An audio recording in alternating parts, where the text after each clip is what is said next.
नारायणं नमस्कृत्यं नरं चैव नरोत्तमं देवीं सरस्वतीं व्यासं ततो जयमुदीरयेत्। अथ सकल सौभाग्यदायक श्री विष्णु सहस्रनाम स्तोत्रम्। शुक्लांबरधरं विष्णुं शशिवर्णं चतुर्भुजं प्रसन्नवदनं ध्यायेत् सर्वविघ्नोपशान्तये। यस्य द्विरदवक्त्राद्यः पारिषद्यः परशतं विघ्नं निघ्नन्ति सततं विश्वक्सेनं तमाश्रये।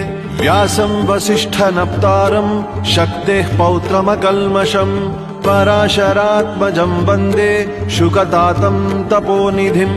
व्यासाय विष्णुरूपाय व्यासरूपाय विष्णवे नमो वै ब्रह्मनिधये वासिष्ठाय नमो नमः।